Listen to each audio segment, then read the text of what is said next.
Hi friends, welcome to news pocket. America అధ్యక్షుడు Donald Trump మరోసారి అబద్ధమాడాడు. ఈసారి ఏకంగా భారత ప్రధాని నరేంద్ర మోదీ తనకు ఒక హామీ ఇచ్చేశాడు.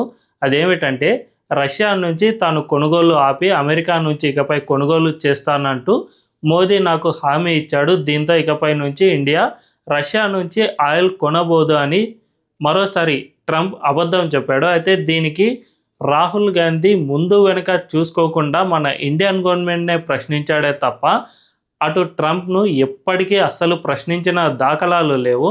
రీసెంట్గా రాహుల్ గాంధీ దీనిపై స్పందిస్తూ భారత్ రష్యా నుంచి ఆయిల్ కొనుగోళ్లను తగ్గించి ట్రంప్కు మరోసారి ఫేవర్ చేస్తోంది అని, అమెరికా అధ్యక్షుడి ముందు మరోసారి మనం మోకరిల్లామా అనే విధంగా ట్విట్టర్లో కొన్ని ప్రశ్నలను సంధించాడు. వీటిని బట్టి చూసుకుంటే ట్రంప్ అబద్ధానికి రాహుల్ గాంధీ రిప్లైకు ఏదో దగ్గరి సంబంధం ఉంది అని స్పష్టంగా అర్థమవుతుంది. మరి ఆ సంబంధం ఏంటి అనే విషయాలను మనం ఈ వీడియోలో తెలుసుకుందాం. అంతకంటే ముందు ఈ ఛానల్ను రీసెంట్గానే స్టార్ట్ చేసాం, మాకు మీ సపోర్ట్ ఖచ్చితంగా కావాలి. ఈ ఛానల్ వెంటనే సబ్స్క్రైబ్ చేసుకుని అని బెల్ ఐకాన్ క్లిక్ చేయడం అస్సలు మర్చిపోద్దు. ఇక డీటెయిల్స్లోకి వెళ్తే రాహుల్ గాంధీ గురించి మనందరికీ తెలుసు. ఆయన ఎప్పుడూ కూడా మన ఇండియన్ అధికారులు ఏం చెబుతున్నారు అండ్ గవర్నమెంట్ స్టాండ్ ఏమిటి, అవతలి వ్యక్తి చెప్పింది నిజమేనా అబద్ధమా అనే విషయాలను ముందు వెనక అస్సలు చూసుకోరు. ఒక్కసారి ట్రంప్ ఏదైనా అన్నాడు అంటే వెంటనే మన ఇండియన్ గవర్నమెంట్పై విరుచుకుపడే పరిస్థితి ఉంటుంది. జస్ట్ ట్రంప్ మాత్రమే కాదు, విదేశాల్లో ఏదో చిన్న దిక్కు ముక్కు తెలియని పత్రిక రాసిన ఆర్టికల్పై కూడా ఇక్కడ పార్లమెంటును సైతం స్తంభింపజేసే అనాలోచిత నిర్ణయాలను రాహుల్ గాంధీ మాత్రమే తీసుకుంటూ ఉంటారు.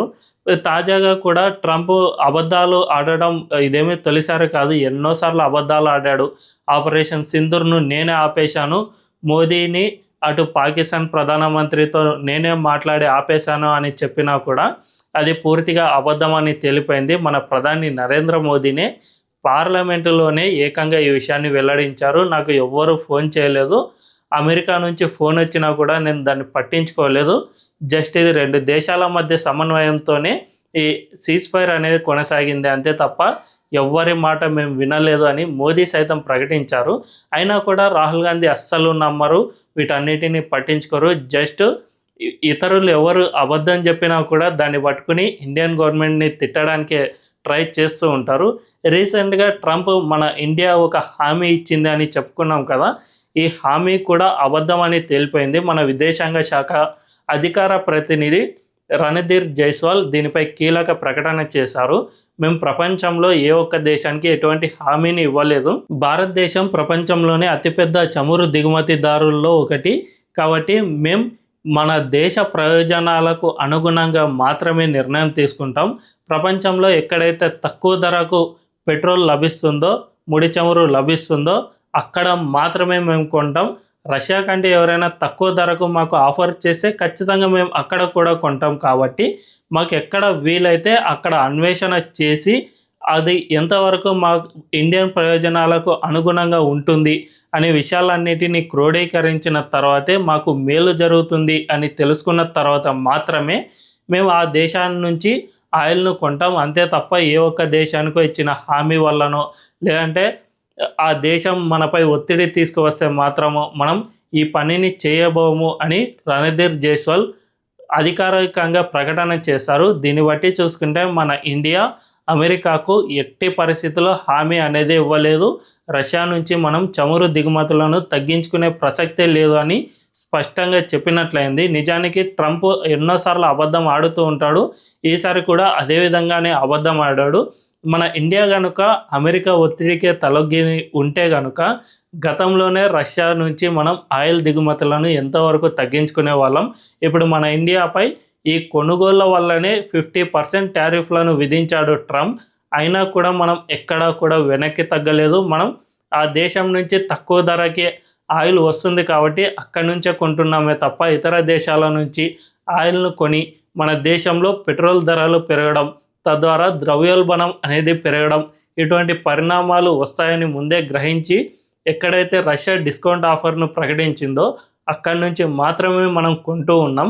కాబట్టి మనం కనుక ఒకవేళ తలొగ్గి ఉంటే కనుక ఖచ్చితంగా ట్రంప్ అధికారంలోకి వచ్చిన వెంటనే మనం ఈ నిర్ణయాన్ని తీసుకునే వాళ్ళం. కానీ మనం ఇప్పుడు ఏ దేశానికి తలొగ్గి ఉండే పరిస్థితుల్లో లేము.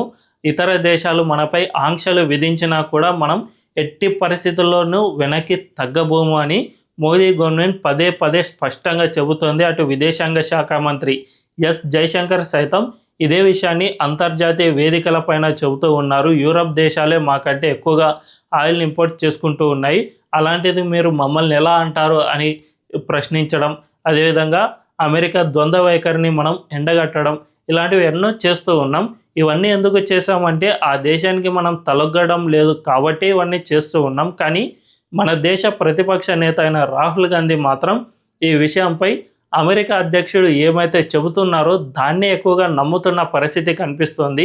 ఇండియా అమెరికాకు ఏ విధంగా తలొగ్గింది, అమెరికా కాళ్ళ బేరానికి వెళ్ళిపోయింది, మన దేశాన్ని తాకట్టు పెట్టారు, ఇటువంటి హీనకరమైన వ్యాఖ్యలు చేస్తూ ఉన్నారు. దీంతో పాటు మన గవర్నమెంట్ ఆపరేషన్ సింధూర్పై స్పష్టమైన ప్రకటన సైతం చేసింది. ట్రంప్ వల్ల మేము ఈ ఆపరేషన్ సింధూర్ను ఆపలేదు, పాకిస్తాన్ అడుక్కోవడం వల్లే ఆపాము అని ఎన్నోసార్లు చెప్పినా కూడా ఇప్పటికీ ఈ రోజుకి కూడా రాహుల్ గాంధీ ఇదే అంశంపై ట్రంప్ పదే పదే మాట్లాడుతున్నాడు కదా, దానిపై మీరెందుకు స్పందించడం లేదు అని మళ్ళీ మళ్ళీ అడుగుతూ ఉన్నారు. అంతేకాకుండా రీసెంట్గా పాలస్తీనా ఇజ్రాయెల్ మధ్య సీజ్ ఫైర్ ఒప్పందం జరిగింది. ఈ ఒప్పందంలో ట్రంప్ నుంచి మనకు ఆహ్వానం అందింది, కానీ మోదీ గవర్నమెంట్ ఎందుకు అక్కడికి వెళ్ళలేదు? మన మోదీ ప్రధాని అక్కడికి వెళ్ళి ఉంటే పాలస్తీనా వాసులకు మనం మద్దతుగా నిలిచినట్లు అయ్యి ఉండేది కదా అని రాహుల్ గాంధీ ప్రశ్నిస్తూ ఉన్నారు. కానీ అది రెండు దేశాల మధ్య జరుగుతున్న ఒప్పందం, దానికి మనం వెళ్ళాల్సిన ప్రాధాన్యత ఎంత మాత్రమూ లేదు. మన సపోర్ట్ ఎప్పటికీ ఇజ్రాయెల్కి ఖచ్చితంగా ఉంటుంది, అది ఆ దేశానికి కూడా తెలుసు. కాబట్టి ఇది దౌత్యపరంగా మనం వేసుకున్న స్ట్రాటజీ అయినా కూడా దీనిపై ట్రంప్కు అనుకూలంగా రాహుల్ గాంధీ ఇక్కడ స్పందిస్తూ ఉన్నారు. ఆయన పిలిచారు కాబట్టి మీరు ఎందుకు వెళ్ళలేదు అనే విధంగా ప్రశ్నలు వేస్తూ ఉన్నారు.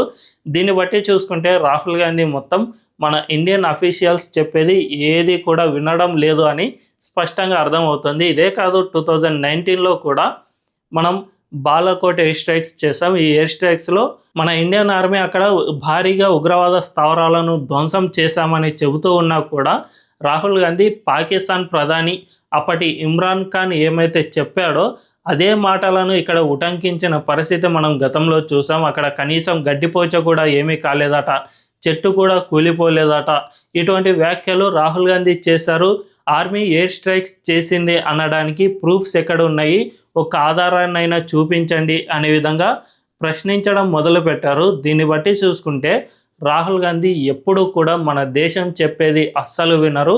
ఆయనకు విదేశీ నరేటివే ఎక్కువగా ఆయన ఫాలో అవుతూ ఉంటారు. తద్వారా మన ఇండియన్ గవర్నమెంట్ను ప్రశ్నిస్తున్నాను అనే భ్రమలో పడి మన దేశానికి వ్యతిరేక వ్యాఖ్యలు చేస్తున్న పరిస్థితి మనందరికీ కనిపిస్తుంది. మరి ఈ విషయంలో మార్పు రావాలి అంటే రాహుల్ గాంధీలో ఎట్టి పరిస్థితుల్లోనూ మార్పు రాదు. ఎందుకంటే ఆయన ఎప్పుడూ కూడా విదేశీ నరేటివే ఫాలో అవుతూ ఉంటారు.